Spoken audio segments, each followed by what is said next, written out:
So the pictures that you see on your screen is of an incident that occurred on the Holland Bamboo Main Road that is in St. Elizabeth, in which a 36-year-old man lost his life.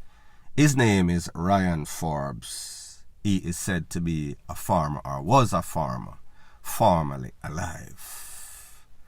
So I am going to call this one the curse of the Mark X.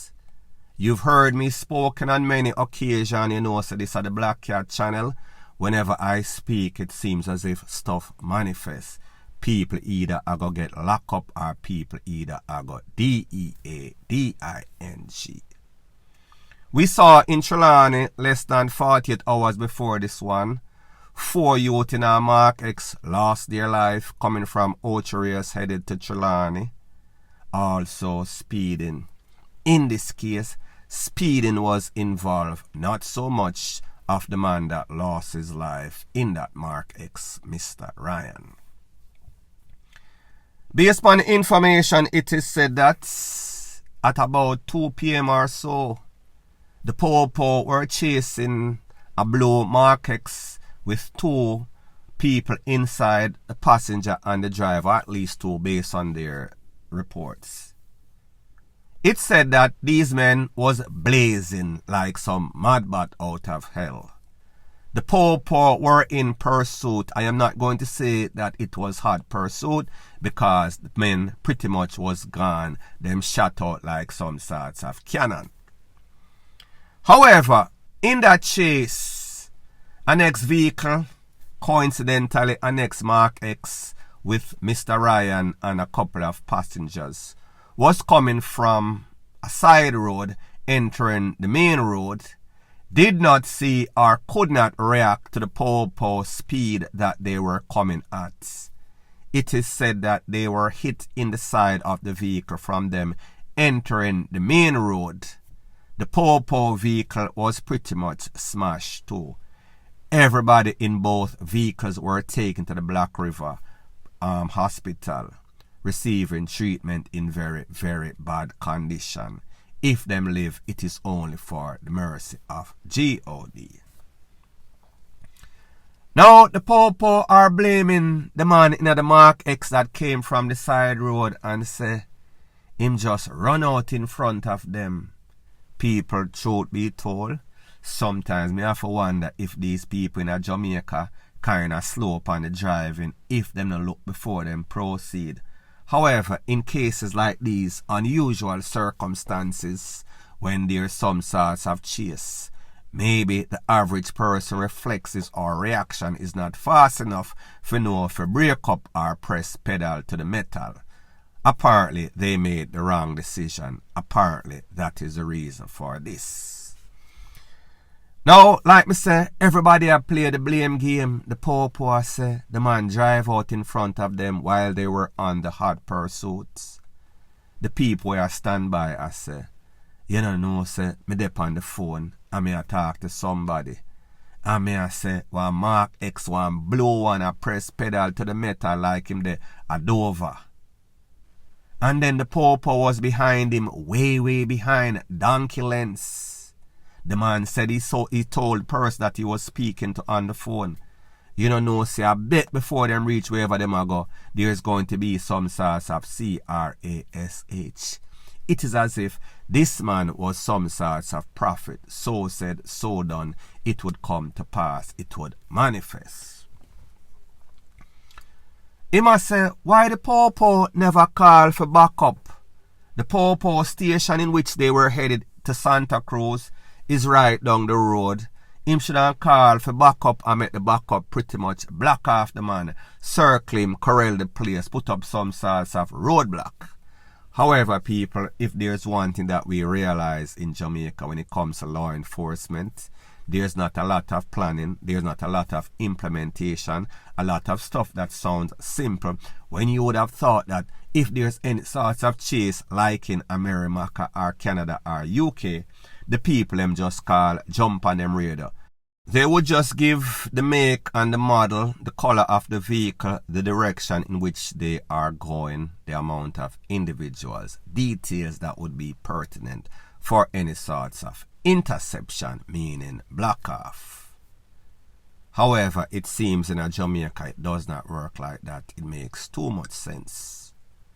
In America, in our most sensible places, if there's any sorts of chase, if it is not very important, what you do is a risk analysis, risk and reward, meaning what did these men in this Mark Blue do that it would warrant us chasing them, that we would put the lives in jeopardy of the poor, the public, these people in the Mark X, even if they are indeed criminal?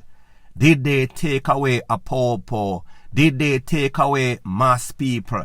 Are these people supposed to be stopped in them track? Or did these people just simply run a red light or was just speeding? Now people, sometimes you pull over people randomly and one small thing leads to bigger thing, but you do not know that. So therefore, are you willing to take that risk to make people lose them life? Obviously, well, there is no sort of detail as to exactly what they did. So therefore, now, one person gone, had nothing to do with anything. If he made an infraction by coming out when he should not have, if he was negligent and irresponsible in his driving, it does not warrant him losing his life and his passengers getting badly hurt, including the popo. So therefore, me just say, I think this is lack of professionalism, lack of common sense, and too much ego, too much adrenaline, too much arrogance as it pertains to our members of the JCF. They feel as if they get slighted or this or somebody exalt upon them, they want to take it to the fullest extent. Them carry belly for every single thing. And people like me say, I am just speaking in general. At the end of the day, when one person lose their life because of some sorts of infraction that they might have done, and then other persons, passengers in that vehicle, and then the poor also get hurt. Financially, health-wise, DEATH-wise. And the bad thing is that the people in the Mark X probably sipping on some sorts of champagne and a laugh and a braff about what they did and how them take for themselves. Don't know if they're going to feel good. The fact that somebody lost their life and many persons get injured. However, if I know these people well, usually criminal-minded people have no sorts of conscience or no sorts of respect for life, or DEATH. People, me just say. Sometimes you have to make better heads prevail in the decision that you make. Somebody in the police cruiser or the poor jeep should have make some sorts of decision. Listen, it not make no sense. Make them go on, catch them on the rebound. There's a thing in the gangster world that says you do not run down people, you run into them. You make them go on, you catch them on the rebound. Surely these persons are going to resurface afterwards. I am speaking about the Blue Mark X. So therefore you just set up some sorts of APB and you look out for them and you put out and make your squad of them know. So if you see this Mark X license plate Rete Lele, then you just stop them and give them a check automatically. Point blank and period. Further on in the news, if you do not believe that the biggest scammers, the biggest choppers, the biggest crooks, corrupted persons in the whole of Jamaica is in government, meaning the party that is running, the party that is in charge managing the affairs, the banks, the books of Jamaica, then you don't have any sorts of sense. You are lost, you are dazed, you are confused, you are in the state of denial. Now, when they say a country is successful, you have to look at the health, you have to look at the education, and you have to look at the security. When it comes to Jamaica, those three main components are woefully lacking in depth. Now, there's a project called the Cornwall Regional Hospital Project, some sorts of rehabilitation of that hospital. Initially, it was said to cost 4 billion Jamaican dollars. It was supposed to finish in a couple of years. A couple of years later, it is still incomplete. A couple of years later, after the 4 billion, it jumped up to $12 billion. A whopping 300% the initial cost. At that time, the people must say, no man, that is outrageous, that is ridiculous. We need some sorts of accountability. We need people head for roll. We need to get some sorts of understanding, some sorts of explanation why it jumped from 4 to 12 in just a couple short years. People that say, man, that ridiculous, that makes absolutely no sorts of sense. Well, people, guess what? A couple of years later after that, the new supplementary budget for that hospital is at a whopping $21.4 billion. So therefore, it jumped from 12 to 21 in a few short years, initially 4. Now they're at 21.4. Obviously, we know that we're in the political season right now, so therefore the opposition is at arms.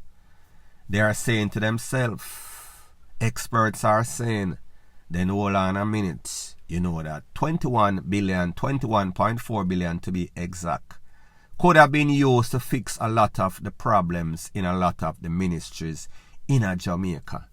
As a matter of fact, if you took that $21 billion and gave $1 billion to 21 hospitals in Jamaica, you could make it a first world facility with proper waiting, proper x-ray, proper MRI, proper CAT scan, proper operating room, everything first world quality. So therefore, what is the rationale, what is the common sense of you using $21.4 billion to renovate one hospital when you could renovate or upgrade 21 hospitals? Now people, you and I know what the problem is in Jamaica. It is bad management, mismanagement, or lack thereof any sorts of management. We know that we have a finance minister, Mr. Clark. He is said to be some Rhodes Scholar, some sorts of financial wizard. Any sort of project like this, he would have to sign off on it. We know that a lot of these persons are just in position because of who them know. So therefore, they pretty much are not qualified to run or manage the affairs of any sorts of country, not even them own house, not even them own affairs and marriage. So therefore, this is what happens when you put people that are not qualified to manage certain things that are way above their head. So you say to yourself, then hold on, how you have a financial wizard sign off on something like that, Mr. Clark? How you have people making these decisions that makes no sorts of sense? This is a poor country. Why is it that you're spending? The budget allocation is $21.4 billion for a facility that is overrun on time. Overrun, there is no sort of fixed date in which even after spending $21 billion, there is going to be completion and we are going to be completely satisfied. People, this is because there is some sorts of hustling going on, and this is a perfect example that is the case. People, here are the facts, and I don't care if you're JLP or PNP. In peace and tranquility, in proper management, there's no sorts of hustle. In chaos and catastrophe, that is when corruption can pretty much breed, and that is exactly what is going on, point blank and period. So anyways, people, thanks once again for checking out my video. If you appreciate videos like these, please show your appreciation by liking, commenting, sharing and subscribing to my channel. That is how YouTube promotes videos like these to like-minded, sensible persons like yourself. And last but not least, Please subscribe to my next channel. It is called Jamaica Dancehall Source. I'll be pinning the link to that channel in the description of this video. Bless up.